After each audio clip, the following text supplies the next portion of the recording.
Webster defines crunch time as a critical moment or period, like the end of a game, when decisive action is needed. Every sports fan knows this time in the game.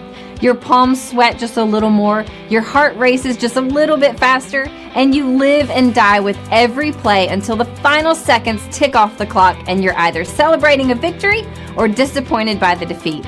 The team at Crunch Time Sports Advantage Network understands just how critical these moments are. For us, it begins as soon as the next set of games are on the board. We evaluate the opening lines and any breaking news throughout the week. We cover each game inside and out, whether it's from inside the locker room to a huddle down on the field, the court, or the ice.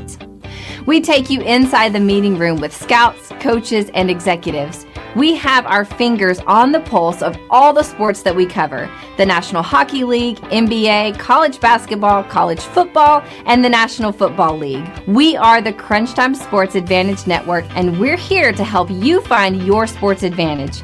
After all the data has been crunched, we then turn it over to Kenneth for the best analysis around. His unique perspective in both understanding the data and how it applies to the game and how you win is the Crunch Time Sports Advantage. Are you ready? The Crunch Time Jet is fueled and ready for takeoff, and the Crunch Time Express is about to leave the station. Your VIP pass has been approved, so all aboard.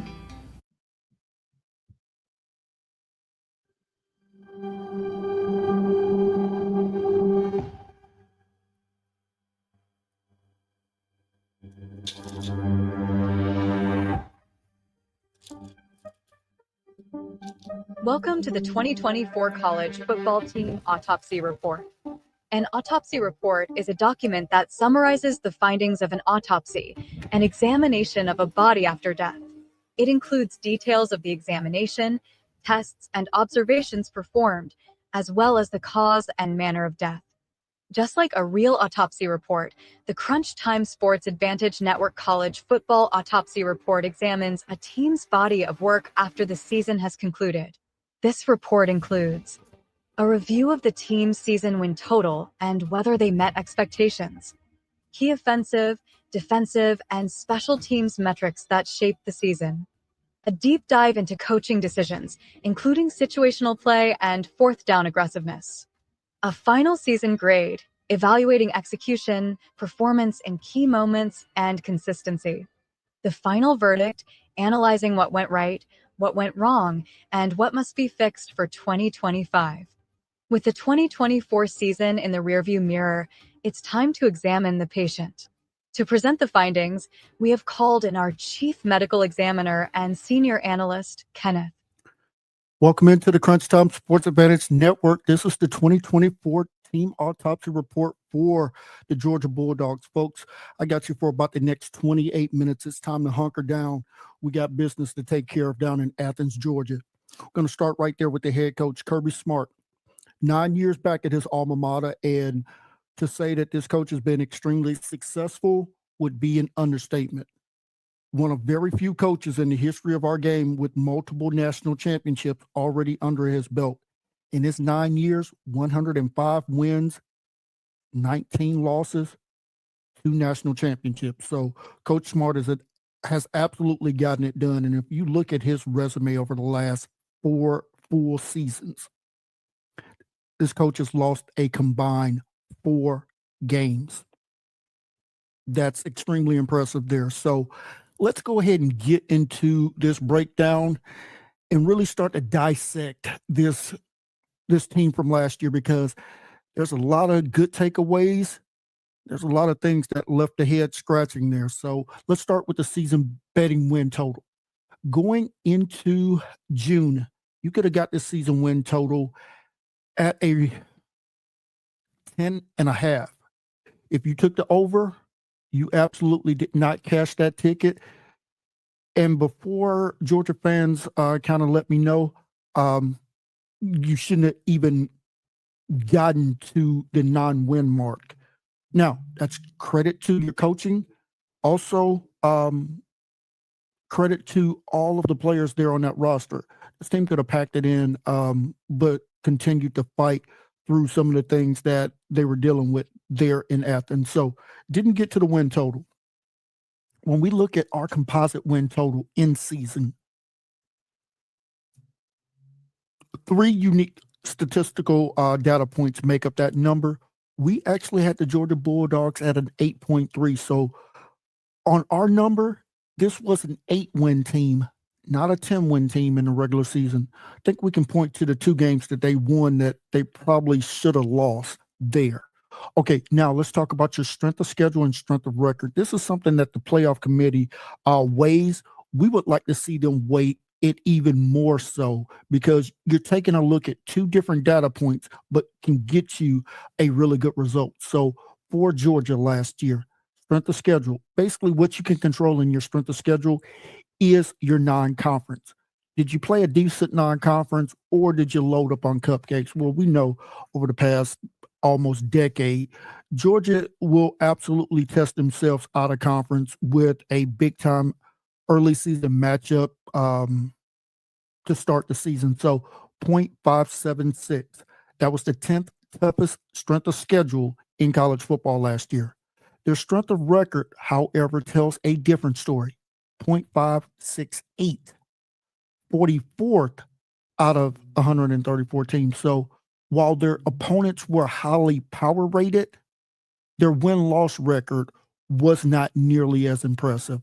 And if you're watching this on YouTube or streaming this on our Twitter feed, want to say thank you at Crunch Time VIP.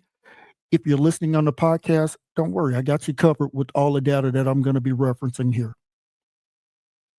Okay, so let's start with their opponents' strength of schedule. I talked about it being 44th, so you're going to see a lot of mixed results here for Georgia. As I mentioned, always opening the season with a tough game to start the season. Clemson was 9-3. Followed that up with an FCS opponent in Tennessee Tech, not too far from me in Middle Tennessee. We kicked that result out because it's an FCS opponent. Kentucky was 4-8. The big showdown with Alabama there in Tuscaloosa, we know how that game turned out. A lot of ups and downs in that ball game, but the Crimson Tide was 9-3. Auburn was 5-7. Mississippi State was 2-10. They go down to Austin and absolutely take care of business. Longhorns were 11-1. The Gators were 7-5. Ole Miss was 9-3. Tennessee was 10-2. UMass 2-10. And then the season finale there with in-state rival Georgia Tech was 7-5. So as I mentioned, you're going to see a couple of teams with some really good records.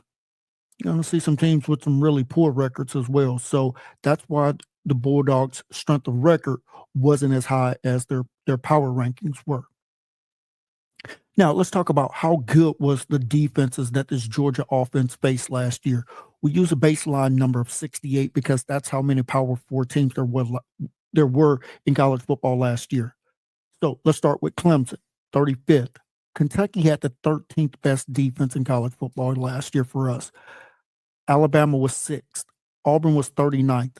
Texas was the number 2 defense. Florida was 17th. Ole Miss was 4th. Tennessee was 3rd. And then Georgia Tech was 15th. 9 out of their 12 regular season opponents were inside of that top 68. You're looking at an average power ranking of about 33 to 34. That's probably going to be a team that's probably at least 9-3.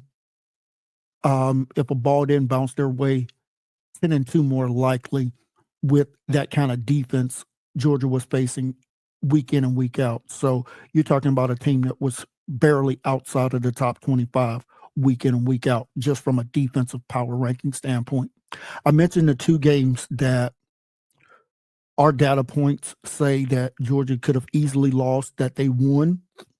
And while we had them at an 8.3 and not closer to that 10-win number that they had, go back and look at the early season matchup with Kentucky, winning that game 13-12.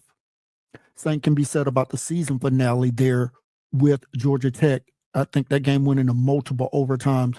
Georgia was able to win that game 44-42. Missed opportunities there by Georgia Tech to take advantage of that ball game. So that's how we kind of get to that number of 8.3. It was just, if you play those two games out 10,000 times, Georgia comes out on the losing end of the stick far more than what they did in that one game that actually mattered. Okay, so let's dive deeper into the numbers for Georgia. I'm going to give you the NCAA average team number. I'm going to give you Georgia's number for that category. Then I'm going to give you our adjusted number for that data point. So last year, the average team scored about 28 points per game.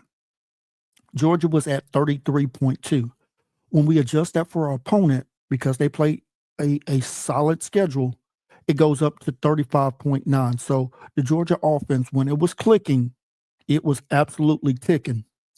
Now, let's take a look at the passing yardage per game.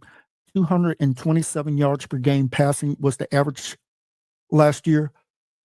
Georgia was at 285, but when we adjust for opponent, actually goes up to 318 yards per game passing. So when this passing game was right, it was absolutely lethal as far as putting up yards. So about a 34-yard improvement there over their raw counting numbers. Average team ran the ball for about 160 yards. When we look at Georgia last year, metrically, they ran the ball for 129 yards. When we adjust that for opponent, it does creep closer to the average at 149.5. So a 20-yard improvement there. And then total offense. Average team about 287 yards of total offense. Georgia metrically was at 414. When we adjust for opponent, actually goes up almost half of a football field, 468 yards per game in total offense. Now, let's take a look a little bit deeper into the numbers here. Drives ending with a score, either a touchdown or field goal. Average team last year about 40%. Bulldogs were at 58%, either touchdown or field goal. When we look at drives ending with a touchdown, average team last year about 29%. Georgia was at 43%. So again, far and outweigh better than the average. And then on third downs, average team last year was about 39%.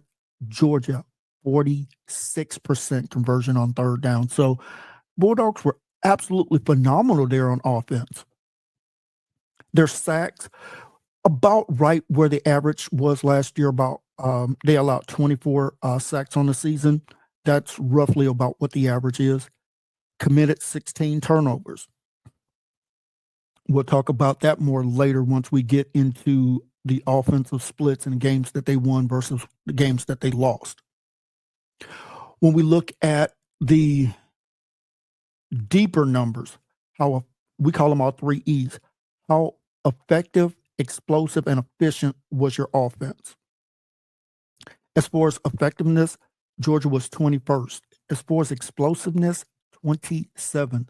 But efficiency was their best overall metric. They were 8th. Georgia ended the 2024 season as our 16th highest rated offense in college football last year. If I had to bullet point this offense, I would say it was efficient but lacked explosive plays at key times during the season. All right, let's take a look at the defense numbers here and see how their defense looked against the opponents that they faced. And again, we'll use that baseline number of 68. How many of their opponents were inside of that top 68 from an offensive standpoint? Really kind of judging this Georgia defense a little bit more. Clemson was 13th. Alabama was our number 2 rated offense last year in college football. Auburn was 56th. Mississippi State was 39th. Texas, 6th best offense in college football last year. Florida was 25th. Ole Miss was 5th. Tennessee was 26th. And then Georgia Tech was 61st. If you look at that average power ranking of about 38, you're looking at an offense that's probably borderline 8-4, fighting for a 9-3 spot. So you're still looking at a top 40 offense that the Georgia Bulldogs on average would have faced week in and week out. So let's dive deep into those defensive numbers, I'm just going to give you their category number, and then I'm going to give you our adjusted number for their defense now. Georgia, on average, allowed 20.4 points per game. When we adjust that for opponent, goes down a full touchdown, 13.1. When we look at the pass defense, this Georgia pass defense was actually better than what the data shows. 209 yards per game passing, but when we adjust that for opponent, goes down to 168. So a 41 yard per game improvement there by their pass defense if you adjust for opponent. As far as the rush defense goes, it was already good. When we take a deeper look in it, it's even better. 128 yards per game rushing. When we adjust that for opponent, 110 yards per game, almost an 18-yard improvement. And then total offense allowed 337 yards per game. When we adjust that for opponent, goes down to 278, almost a 59-yard per game improvement by their defense when we adjust it for opponents. That is absolutely phenomenal. Now, let's take a look at their opponent's drive ending with a touchdown. As you can imagine, with those kind of numbers, you're going to see some eye-popping numbers here. 27.4% of their opponent's drive ended with either a touchdown or a field goal. Phenomenal. This is mind-blowing how good they were keeping opponents out of the end zone. Remember, the average is about 29%. Georgia allowed their opponents to reach the end zone 9.8% of their drives. Absolutely fantastic. And then third down conversions, Georgia only allowed their opponents to convert 26% on third downs. Georgia did a great job of getting after quarterbacks, 34 sacks in the games that we were tracking. Their opponents had moderate success on third downs, 30 attempts, 16 conversions. That's about the average there for teams converting on fourth downs. And Georgia forced 16 turnovers. So they were basically net neutral there as far as their turnover differential. We'll talk about that a little bit more as well. If I had to bullet point this defense, elite playmaking ability, because when we look at our 3 E's, Georgia was absolutely a top 15 team in all 3 metrics. 12th in defensive effectiveness, 15th in defensive explosive plays allowed, and then as far as efficiency goes, they were 11th. Georgia ended the regular season for us as the 11th best defense in college football. So you're talking about a top 20 offense and a almost top 10 defense there. This is how you find a way to just grit out wins during the regular season last year. Let's talk about the coaching and situational play here. And Georgia last year in one-score games were 3-1. And against quality opponents, they were 7-3.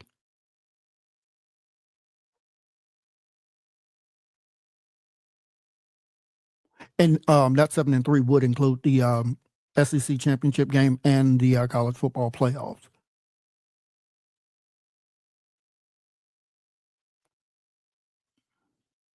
As far as penalties, 5.5 penalties per game for about 53 yards. That's actually pretty good. I mean, that's right about where the average is. So you can live with that. And let's see, as far as Kirby Smart going for it on fourth downs, out of 144 qualifying coaches last year, he was 54th in going for it on fourth downs instead of punting or trying a field goal. So talking about 15% of the time is when Coach Smart would go for it. So not an overly aggressive head coach going for it on fourth down, but certainly not like his mentor back at Alabama under Nick Saban when he would kind of pick and choose when he would be aggressive. So kind of that same tendency there with Kirby, even though they were converting 68% on fourth down.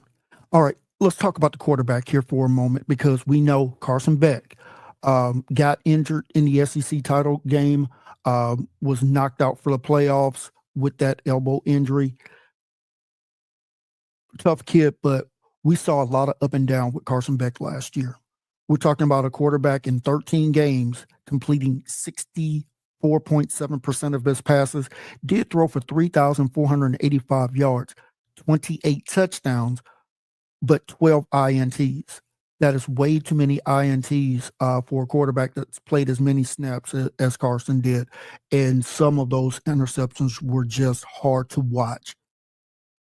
Now, when we look at his yards per attempt, 7.8, that's about the average. 12 yards per completion, that's about where you want him to be. It's just the turnovers, way too many turnovers. 2.7% of his passes were intercepted. Now, here's the biggest disappointment for the University of Georgia, and I pointed this out all year long. The Georgia Bulldogs are one of the programs in college football that should always be able to run the ball, and at the end of the season, you know who their number one tailback is. That has not been the case this past year. When you look at both Nate Frazier and Trevor Etienne, both running backs had a combined 1,280 yards, 17 touchdowns. That is not Georgia football. We're used to seeing Georgia running backs, singular, have nearly the kind of production that those two running backs had combined. That's just a respect and well-earned respect that I have for Georgia. Some of that's on the running back, some of that's on the offensive line, some of that's on the offensive coordinator. When you look at their number one wide receiver in Dominic Levitt, 59 receptions, 607 yards, 6 touchdowns, along with Arian Smith, 48 receptions, 817 yards, 4 touchdowns. That's just not quality production out of your number one or number two wide receiver there for the Georgia Bulldogs. Let's get into their offensive and defensive splits here. When Georgia won, and including the playoffs and SEC championship game, you're talking about a team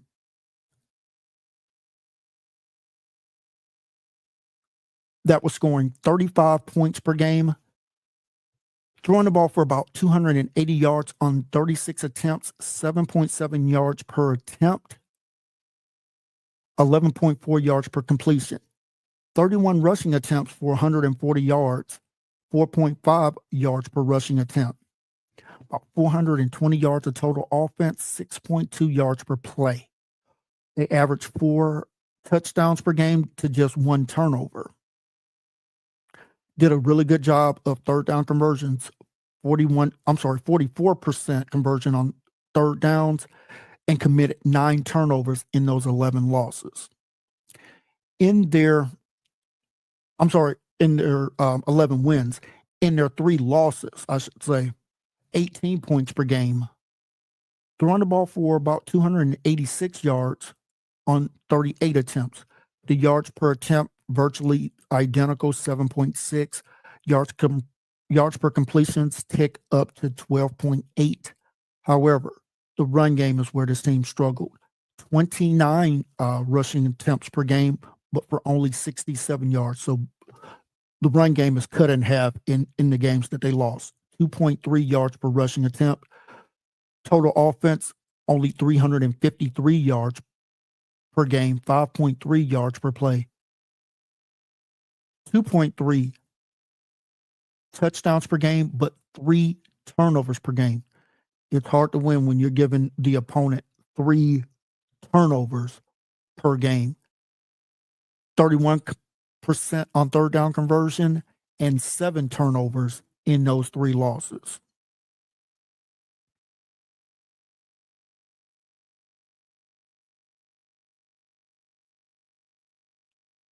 Now let's take a look at the defensive splits here.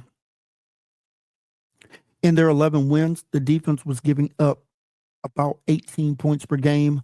Their opponents throwing for 189 yards per game on 31 attempts, 6.1 yards per attempt, 10.9 yards per completion, 35 rushing attempts for 123 yards per game, 3.5 yards per carry.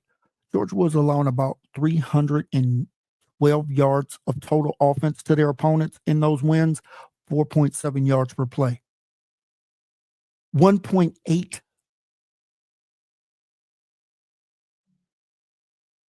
touchdowns per game, a little over 1.5 turnovers forced per game. So this team forced 14 total turnovers in their wins in the regular season. In those losses, we're looking at 31 points per game, 242 yards per game passing,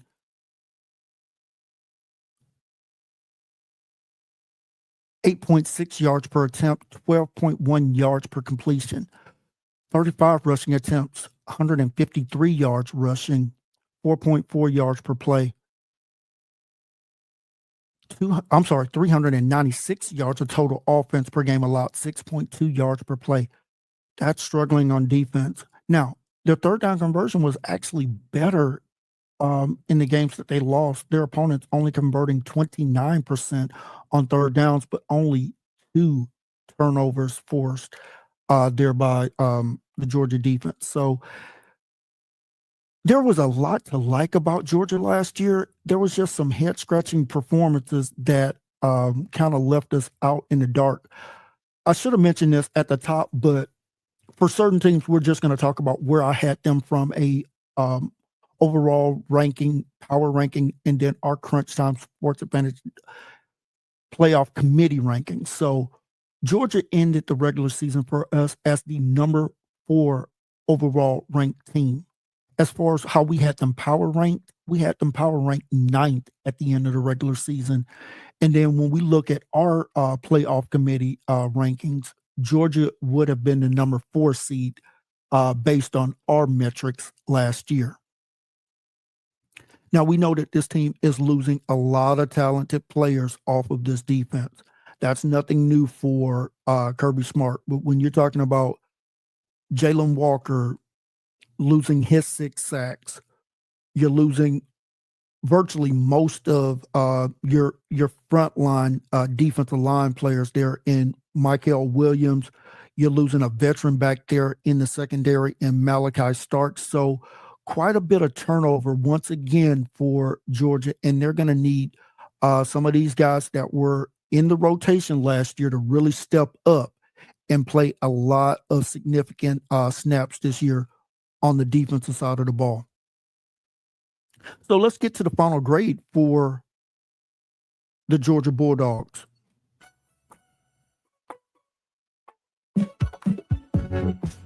The Georgia Bulldogs in 2024 will get an A- from us. The reason for it?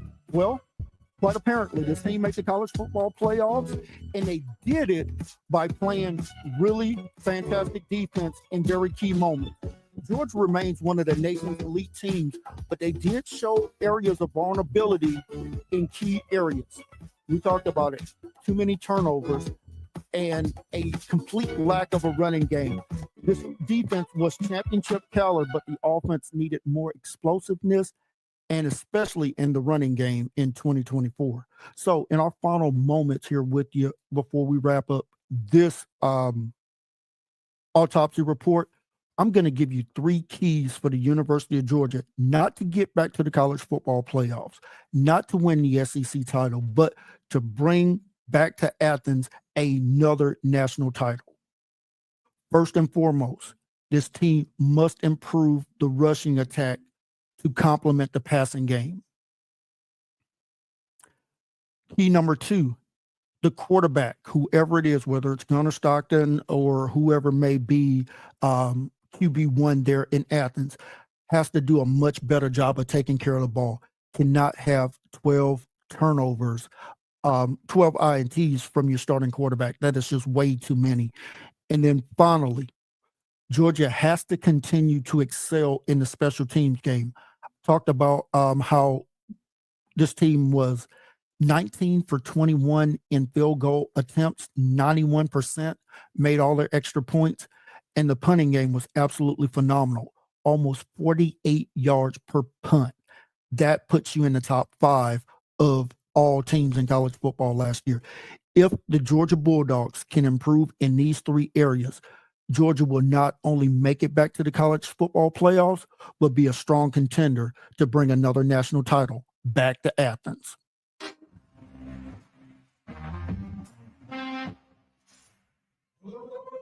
Thank you for tuning into this podcast. We hope you enjoyed today's episode and our deep dive into all things college football. Don't forget to subscribe, rate, and review the show on your favorite podcast platform. And if you're watching on YouTube, be sure to like this video and hit that subscribe button. You can follow us on Twitter at CrunchTimeVIP for updates, insights, and more content. And make sure to visit our website at CrunchTimeSportsAdvantage.com for in-depth blogs, game previews, and information about our Crunch Time Express handicapping packages.